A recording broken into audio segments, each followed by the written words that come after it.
Bueno, buenas noches. Qué bueno verlos. Así es la vida de alegre. Vamos a estudiar. No me gusta voy a predicar, sino me gusta, vamos a estudiar. Porque cada mensaje es un estudio, es una cátedra, para que nosotros vayamos aprendiendo. Decir voy a predicar es un término eclesiástico y religioso, pero se convierte en un patrón en donde vamos a oír una prédica. A mí me gusta más decir vamos a tener una clase. Es el sistema rabínico que usó Jesús. Jesús no predicaba, dice, y enseñando y abriendo su boca les enseñaba. No les predicaba, sino enseñaba. Entonces nosotros debemos entrar en esa dimensión de que cada vez que vengamos a la iglesia pensemos qué vamos a aprender esta noche. Y algo que se aprende, pues primero no se olvida, y segundo, lo que se aprende es para ponerlo en práctica. Cuando usted aprendió a manejar, cada clase que le dieron tuvo que ir guardando la información para que al final le hicieran un examen y ahí está su licencia y luego viene su carro. Igual es con la palabra, cada mensaje es una clase, y si usted lo toma como clase, automáticamente va a enriquecer su vida, va a tener recursos bíblicos para ir cambiando áreas o agregando nuevo conocimiento, para que cuando venga el examen final, de lo que ya hablamos en otra ocasión, cuando el Señor se ponga de pie y nos pregunte, vamos a tener argumentos para responderle. Así que les invito para que se pongan de pie y vamos a leer en el primer libro de Samuel, capítulo 7, primer libro de Samuel. Casi siempre decimos primera Samuel porque estamos acostumbrados a las cartas, ¿verdad? Pero Samuel no es una carta, Samuel es un libro, entonces es primer libro de Samuel, capítulo 7, verso 2. En el nombre del Padre, del Hijo y del Espíritu Santo. Y sucedió que pasó mucho tiempo, 20 años, desde el día en que el arca quedó en Kiriat Jearim, y toda la casa de Israel añoraba al Señor. Espíritu Santo, muchas gracias por tu palabra. Te ruego que nos enseñes, nos instruyas y nos capacites para realmente, Señor, analizar nuestra propia vida. Sabemos que tu palabra es un espejo en donde debemos vernos. Eso dice Pablo. Tu palabra es un espejo y que ahora vemos imperfectamente, pero después, cuando ya la palabra se nos revele, como en esta noche, vamos a ver con más claridad nuestras imperfecciones. Todo para bien de nuestras vidas, de nuestras familias y de nuestras casas. Muchas gracias por la experiencia de Abinadab que nos va a servir para aprender. En el nombre de Jesús, amén y amén.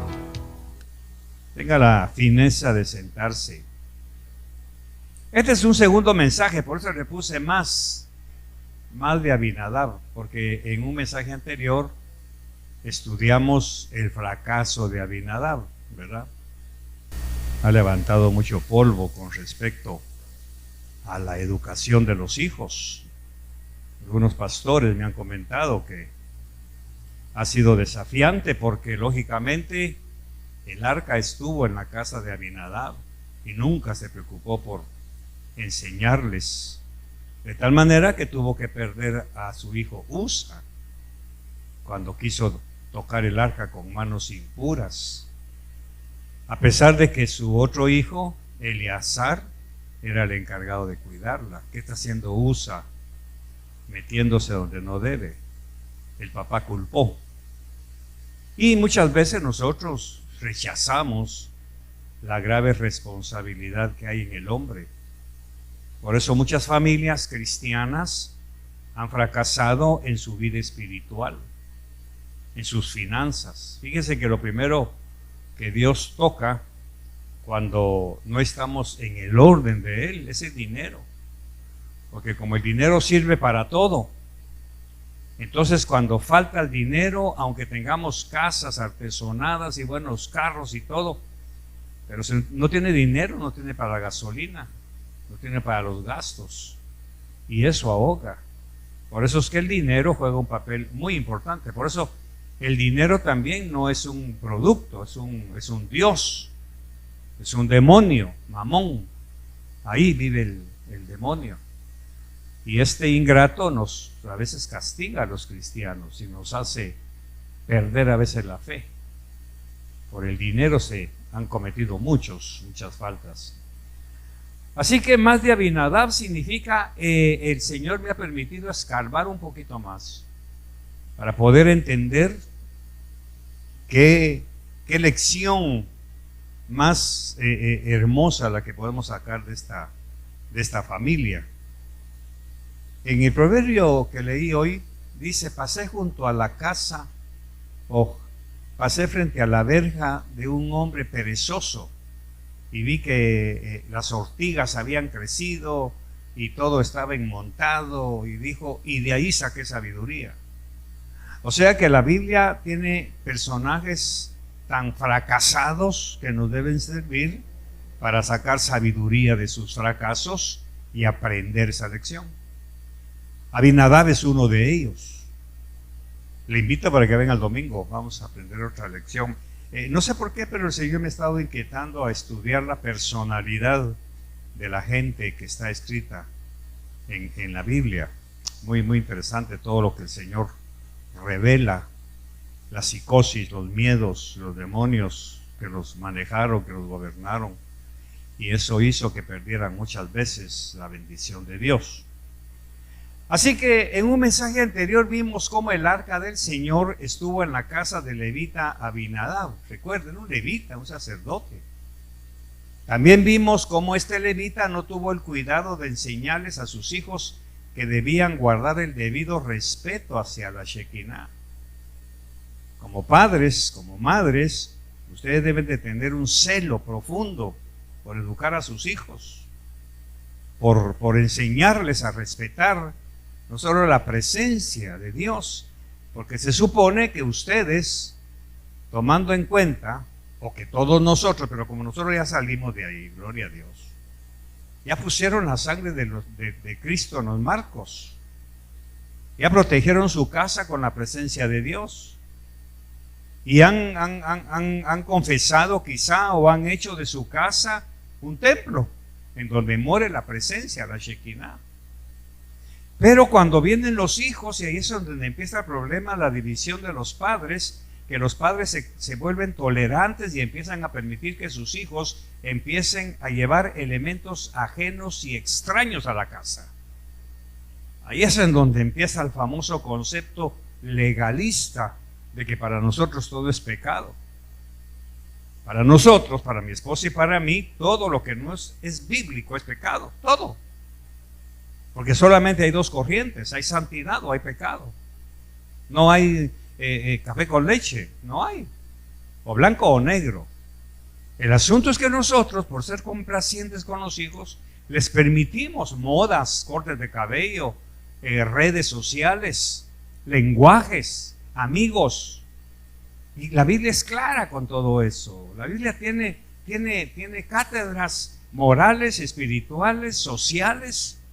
No te juntes con el chismoso porque aprenderás sus maneras. No te unas en yugo desigual. Y eso no es solamente en el matrimonio, eso es cualquier amistad. Pero los padres lógicamente le van, ¿cómo decirlo? Le van teniendo más miedo a sus hijos que el temor a Dios. Y es cuando la cosa se arruina. Entran porque se abren puertas espirituales. Se abren puertas de tal manera que lo espiritual va a ir a afectar su casa. Hace años, allá en Guatemala, en el Lima, aprendimos que muchas veces nosotros Bueno, voy a decir esto. ¿Por qué los judíos cada Passover, cada fiesta de Pascua, limpian toda la casa? Sacan cubiertos, sacan regalos, sacan cosas que descuidadamente se fueron metiendo para que cuando llegue el día, el 14 de Nisan, que es el 14 de marzo, la fiesta nacional desde Sinaí en Israel, no haya un solo gramo de levadura. Escarban bajo los muebles y toda la cuestión, sacuden, pasan la aspiradora, porque como la levadura la usan mucho los judíos para hacer su pan del Shabbat, para hacer la comida, entonces se les puede quedar un polvito, y con eso ellos ya saben que esa noche de Pascua puede haber muerte. Ahora, trayendo eso a nuestro ambiente cristiano, ese polvito que está escondido en algún lugar, es un llavero que te regalaron de los mayas. Entonces, lógicamente, hay una disyuntiva. No queremos un poquito de levadura en nuestra casa. Porque aquí viene lo que le voy a enseñar. Los demonios andan en el ambiente. No sé por qué voy a hablar de esto esta noche, pero viene por lo de Abinadab.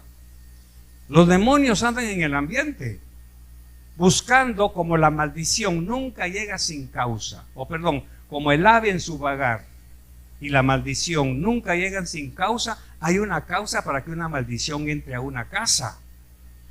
Alguien la dejó entrar, y no fue Jesús.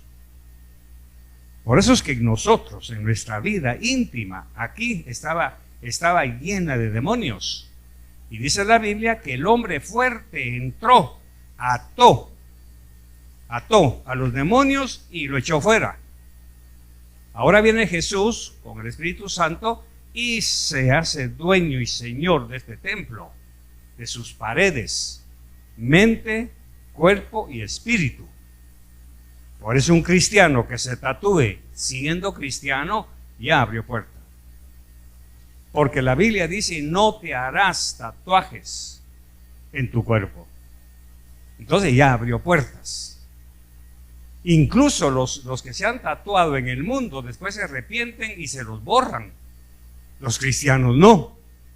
Miren qué ironía. Ellos que viven en las tinieblas aprenden más de nosotros que tenemos la verdad. Entonces vamos a suponer, en su casa alguien le trajo un regalo de Canadá, en donde está un demonio, un ídolo, cualquier cosa, y usted viene y lo mete en su chinero. Ahora los demonios andan buscando dónde hacer contacto. Se lo demuestro. El gadareno ha sido liberado. Ahora los demonios dicen: no podemos estar sin un cuerpo, necesitamos donde está Jesús. Pero esta gente te tiene a ti. Entonces danos permiso para entrar en los puercos, porque los demonios buscan y necesitan cuerpos para manifestarse. Entonces los puercos se despeñaron, ni ellos aguantaron. Qué ironía que el hombre aguanta más que un cerdo, pero así es la cosa. Hay cristianos endemoniados que no se liberan. Bueno, entonces esos demonios, como la golondrina en su vagar y el ave en su vuelo, andan viendo dónde. Y aquí dice: aquí hay un demonio, aquí hay uno de mis contactos, y se mete a su casa. Y ahí está. Ahora dice la Biblia que este vino y encontró limpia y barrida la casa, pero vacía. Entonces se va y llama 7 peores. Y ahí están 7 demonios metidos en su casa. Empiezan los pleitos. Se quema la licuadora, se quema la refri, pierde el trabajo, o no le pagan su salario, o empiezan las enfermedades, empiezan los achaques. En otra ocasión le voy a dar la lista de órganos en donde trabajan los demonios: el hígado, la cólera, la ira, el enojo, el páncreas, la amargura, el azúcar se sube, se baja. Todo eso son efectos demoníacos, pero eso para otra plática. Así que ahora tenemos aquí en la casa, cuando me traen esos regalos, lo primero que se nos vino a la mente es: esto va a ser un contacto. No podemos. Eliminémoslo. Entonces, nosotros muchas veces por desconocer o por no hacerle caso a estas cosas, es que nosotros atraemos demonios. Porque nosotros somos los templos limpios que el Señor ha preparado para hacer su morada, pero lo hemos dejado vacío. No hay palabra viva, no hay un accionar de la palabra. Entonces, aunque estamos limpios, por eso Jesús dijo: Pedro, a mí no solamente me lavas los pies, lávame todo. No, tú ya estás limpio, solo tus pies te voy a lavar.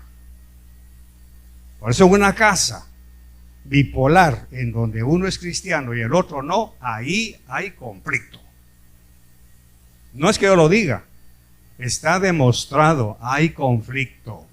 O no hay amistad, o no hay comprensión, o no hay dinero, o hay pleito por cualquier cosa. Y de ahí en adelante, que no voy a hablar esta noche de muchos fenómenos paranormales que suceden en las casas. Los niños tienen pesadillas, rebeldías, malcriadezas. Los jóvenes se rebelan contra los padres. Eso pasó con Abinadab. Fíjese pues. Abinadab ha tenido el arca del Señor. Regresemos por favor, hermana. Y sucedió que pasó mucho tiempo, 20 años, desde el día en que el arca quedó en Kiriat Jearim, y toda la casa de Israel añoraba al Señor. Ahora, qué doloroso leer esta historia. Y como estamos aprendiendo a leer la Biblia con ojos nuevos, vamos a ver qué hay detrás de esto. ¿Qué sucedió en esos 20 años que el arca estuvo en la casa de Abinadab? Usted no va a encontrar ni un solo detalle que Dios haya bendecido esa casa. Ni un solo detalle. No pasó nada. Porque lógicamente Abinadab tomó el arca, siendo levita, conociendo el trasfondo, teniendo a su hijo como sacerdote que la cuidara, y descuidó el resto de las acciones, y Dios no bendijo esa casa. Ahora vamos a aprender la antítesis de otra casa. Vamos a ver qué pasó en el segundo libro de Samuel. Recuerde que aquí estamos con Abinadab en el primer libro. Ahora nos vamos al segundo libro de Samuel, en el capítulo 6, verso 11. Por 3 meses permaneció el arca del Señor en la casa de Obed Edom Geteo. Lea usted el resto, por favor. ¿Se da cuenta? En 3 meses le fueron a decir a David: mira, David, el arca está en la casa de Obed, porque David la pasó dejando ahí cuando Usa muere, y David se asusta y dice: no, yo no puedo llevar el arca así a la ciudad, tengo que averiguar y aprender cómo hay que moverla por la tragedia que acabo de ver. Y estaban parados frente a la casa de Obed. Ahora viene el rey y le dice: Obed, quédate con el arca, por favor, cuídala, mientras yo voy a Jerusalén a averiguar qué es. Y usted puede leer esa historia cuando pregunta: ¿cómo he de traer el arca? Sobre los hombros, rey. No es en carreta, no, eso tiene que ser sobre hombros de sacerdotes, de levitas. Y estos tienen que estar santificados, porque si no, Dios los va a matar, igual que pasó con Usa. ¿Y dónde están los levitas? Y empiezan a buscarlos por todo el país. Y resulta que los levitas, como el templo había quedado en desuso, entonces los levitas se tuvieron que ir a buscar trabajo. Eso pasa tristemente con muchos pastores, que su congregación ya no los respeta, ya no los honra, ya no los sostiene. El pastor ha tenido que irse a buscar trabajo. Es una pena, una vergüenza, porque eso niega la provisión sobrenatural de Dios. Aparte de que este pastor no tiene fe y depende de su congregación, cosa que sus servidores en absoluto hacemos. Porque de esa manera yo ya le hubiera pedido a Juancillo que me recomiende con su tío para ir a manejar en sus camiones. Bueno, se recuerdan que le hice una broma a Edgar, ¿verdad? Estaba tan desesperado que le dije: mira, Edgar, y no tanto que lo ofendí, le tuve que pedir perdón y porque dijo, papá, ¿qué le pasa? Pues sí, y eso es que eres el contador de la iglesia. Porque el hombre per se llega un momento en que su naturaleza proveedora lo quiebra y dice, bueno, tengo que hacer algo si la iglesia no me sustenta como debe ser, porque no quiero entrar en ese detalle, pero tengo que hacer algo. Entonces, lógicamente, muchos pastores que yo conozco han tenido que abandonar sus ministerios y me duele, pero también me consuela saber que son hombres mal enseñados, no tienen una esposa que los ayude, no tienen una fe bien cimentada que les hace depender de la congregación. Entonces, ¿qué pasa con Obed? Obed recibe el arca, lógicamente, posiblemente. Obed es un hombre más espiritual que Abinadab, aunque los dos eran del linaje real, solo que Obed tiene la diferencia. Y dice David, en el verso 9, David tuvo temor del Señor aquel día y dijo, ¿cómo podrá venir a mí el arca del Señor? Verso 10, y David no quiso trasladar el arca del Señor con él a la ciudad de David, sino que la hizo llevar a la casa de Obed Edom Geteo. Verso 11, por 3 meses permaneció el arca del Señor en la casa de Obed Edom Geteo, y bendijo el Señor a Obed Edom y a toda su casa. Aquí vamos a aprender la diferencia entre estos dos hombres a los que Dios buscó para que tuvieran cuidado de su santidad. 20 años pasó el arca en la casa de Abinadab y no leemos nada sobre lo que sucedió en esa casa con respecto a bendición. 20 años y no se nos dice que Dios haya prosperado su familia, finanzas y crecimiento espiritual en los miembros de esa familia que con tanto descuido tuvieron a su alcance. Fueron negligentes. No culpe al gobierno, ni al Estado, ni a la situación, ni a la guerra. No culpe a nadie. Averigüe bien cómo está su casa. Averigüe bien cómo está su conducta. Averigüe bien cómo está su relación matrimonial con sus hijos. Pero también averigüe bien cómo está su conducta delante de Dios. Porque usted tiene el arca de Dios en su casa. Usted tiene la presencia, la Shekinah.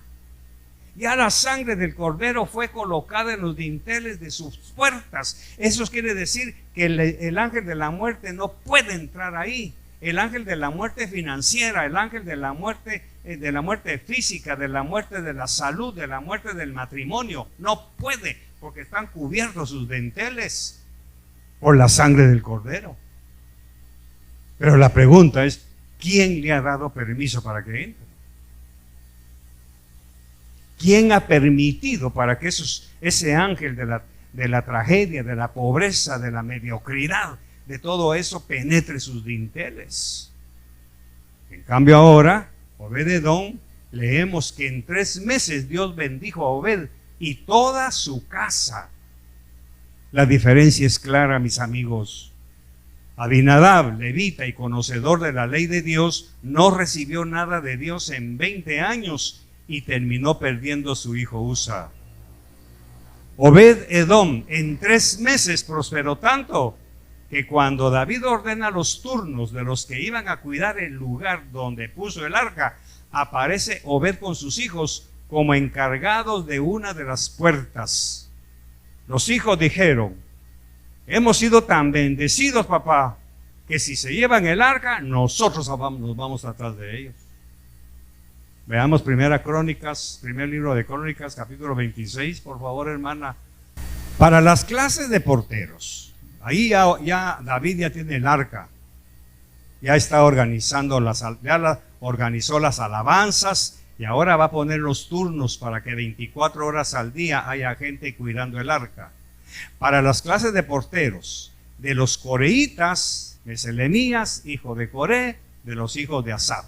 Aquí aparecen los hijos de Coré, aquel que se rebeló contra Moisés. ¿Se da cuenta? Los hijos tuvieron el valor y el ñeque para decirle, papá, no te apoyamos en lo que estás haciendo.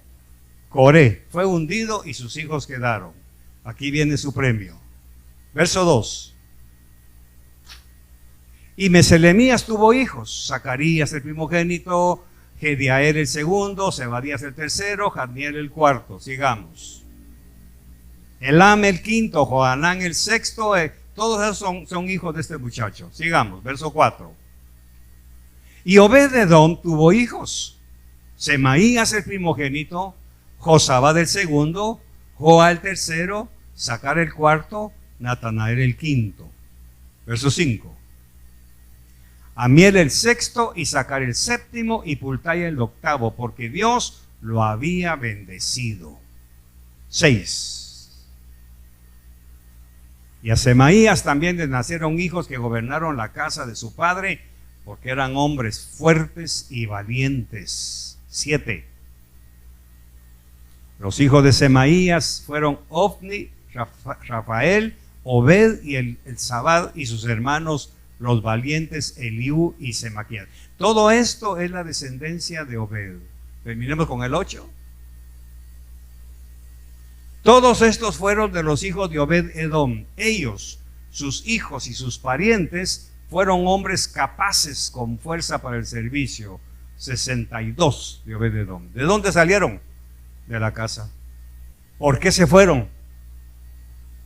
Porque en 3 meses vieron ellos tal prosperidad que dijeron: no podemos quedarnos aquí si el arca no está.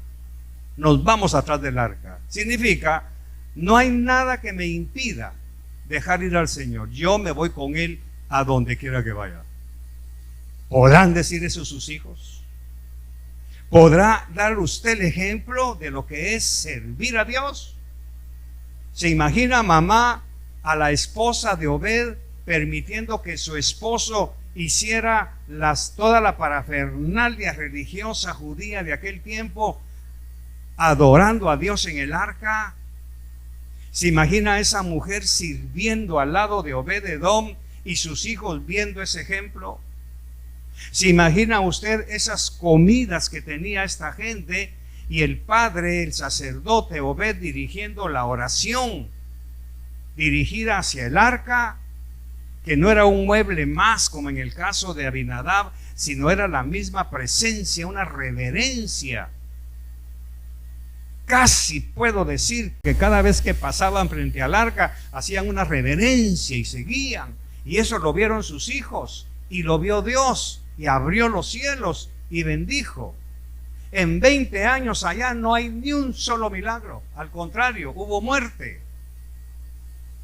En 3 meses aquí hubo una abundancia tal, porque en esta casa se honró por sobre todas las cosas la presencia de Dios.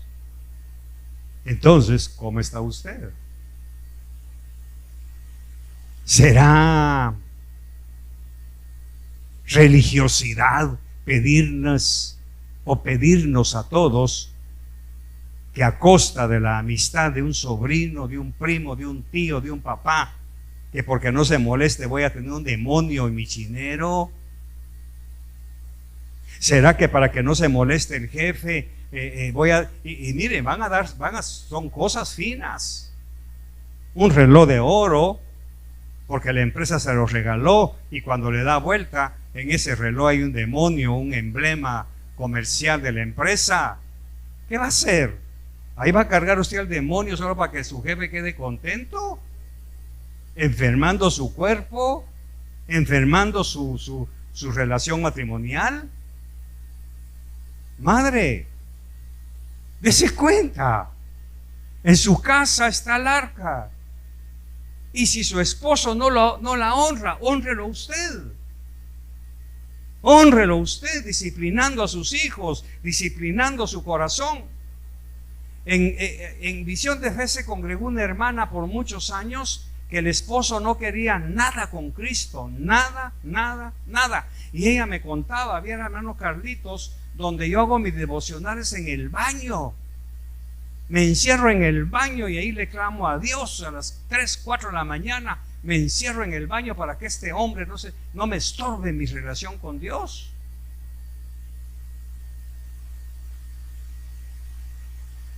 ¿Se da cuenta, mamá? ¿Cómo sería la esposa de Obed para que sus hijos se hayan enamorado tanto del Señor que terminaron como porteros del templo, del lugar donde estaba el arca. Ahora Obed definitivamente debe haber sido un hombre de ñeque, que le ha de haber exigido a su esposa: mi amorcito, no me vayas a enojar al Señor, no hagas nada, no te vistas así, no hables así, no tengas esa amistad, ponte a cuentas con los líderes, no le des mal ejemplo a los patojos, porque de ti depende que ellos respeten y amen a Dios, y de eso depende que la bendición de Dios descienda. Por eso fue que cuando fueron con David, no le dijeron: fíjate, David, que el arca está bien cuidada en la casa de Obed. No les dijeron eso. Fíjate, David, que el arca está bien limpiecita en la casa de Obed. No le dijeron eso. Mira, David, estás perdiendo el tiempo, muchacho, porque Obed-Edom ha prosperado tanto por el arca. No, dijo David, vámonos. ¿Dónde están los levitas? Con 4 que me manden vamos a traerlo. Ahora se explica por qué David va quemando un montón de corderos, va brincando, va danzando, porque toda la bendición que había en la casa de Obed, él la quiere. Pero Obed y sus hijos han de haber dicho: muchachos, ¿qué hacemos? Que se vaya al Señor, gloria a Dios, ya con 3 meses suficiente, ya pagamos el agua, la luz y el teléfono, y ya tenemos nuestros aguinaldos asegurados. No, dejemos todo y yo me voy, ¿quién me sigue? Y ahí está la lista. Todos se fueron atrás del arca. Que cuando David hace el censo y pregunta quiénes están dispuestos a servir al Señor, ahora, ¿qué puesto le dieron a Obed y a sus hijos? Porteros. No eran de la alabanza. Los encargados de la alabanza son otros. Son Jedutún, Asaf y Emán. Necesito porteros. ¿Quiénes quieren? Levantaron la mano toda la generación de Obed. Nosotros vamos a ser porteros. ¿Por qué usted no acepta privilegios? ¿Por qué no se humilla delante de Dios? ¿Por qué no le da su corazón total y completamente al Señor? ¿Por qué espera privilegios de renombre? ¿Se da cuenta?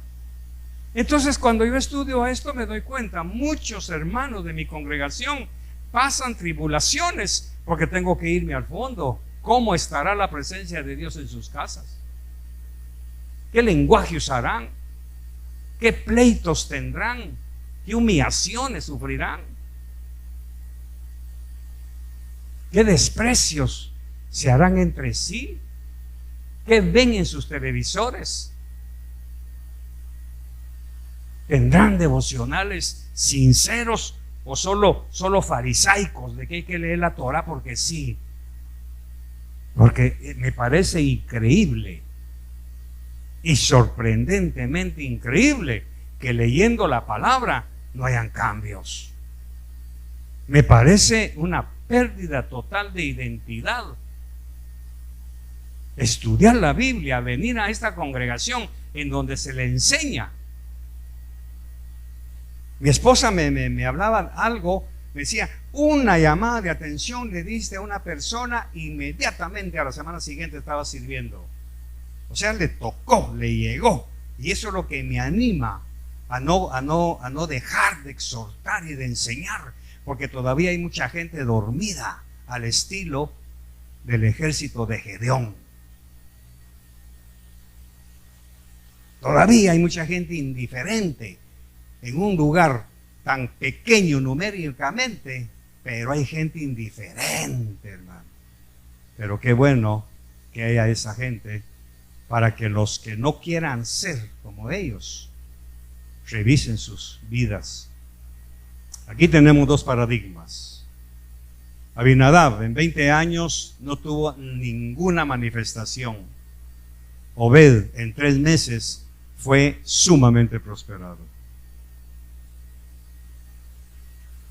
Ese es el secreto de la prosperidad, la consagración, la búsqueda. Por eso es que del hombre depende que la mujer sea una mujer extrovertida. Quiero terminar con esto. Cuando mi esposa y yo nos conocimos, ella no tenía en su noticia en absoluto predicar. Venía de una cultura totalmente diferente, una autoestima lastimada, destruida, pisoteada. Y lo primero que el Señor me hizo hacer fue: tú puedes llegar a ser predicadora. No, nunca, yo nunca he hablado. Vas a hacerlo. En una ocasión estábamos ya en el discipulado, habían pocas personas, y les dije: hermanos, esta noche mi esposa va a llevar la meditación. Conociendo que difícilmente una mujer educada y culta nunca le rebate a su esposo en público. Nunca. A menos que sea totalmente vulgar y carnal. Lo va a avergonzar. Pero yo sabía que mi esposa era una mujer de estudios, de educación, de principios. Entonces me atreví. Solo me recuerdo que sí me reclamó con los ojos. Se me quedó viendo. Y ahí me dijo todo sin palabras, pero predicó. Me recuerdo perfectamente que ha sido el mensaje más corto que ha predicado en su vida, porque de ahí todos los demás son de hora, hora y media. Pero ahí encendió la chispa. Si yo no lo hubiera hecho, tuviera una esposa pusilánime, una esposa mediocre, una esposa que no confronte. Pastores de este país le han dicho: hermano, su mensaje es duro, pero queremos oírlo. Venga, tráiganos ese mensaje, por favor. Y mi esposa me dice: pero ¿cómo me conocen? YouTube. Averiguan, investigan. Me dice: mire, hermano, su esposa predicó un mensaje que me paró los pelos. ¿Será que acepta invitación? Ya me la ligo yo, iba a ver. Ahora, ¿por qué usted no ha levantado a su esposa? ¿Por qué usted la tiene haciendo pupusas y lavando pañales y lavando pisos? ¿Por qué?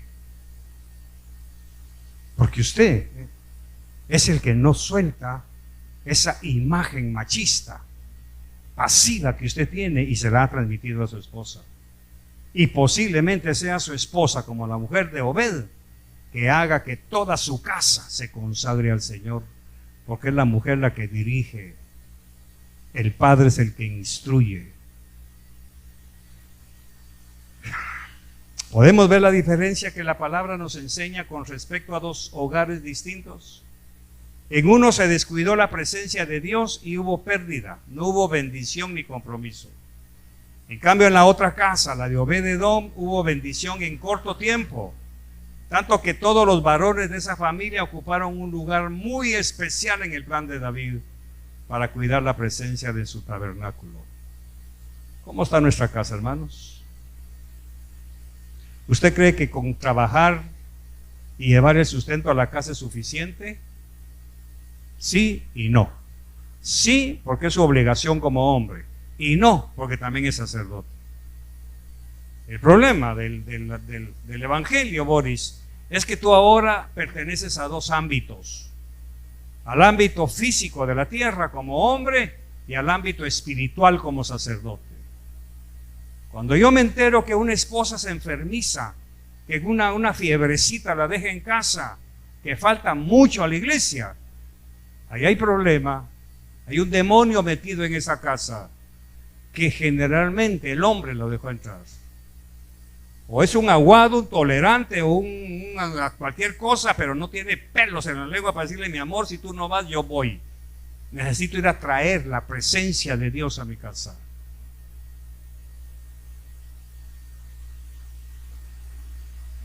Padre, gracias por tu palabra, te bendigo y bendigo también la ofrenda que se va a recoger. Muchas gracias, hasta aquí llegué yo. Tú seguirás hablando a cada corazón. Te bendigo en el nombre de Jesús. Amén y amén.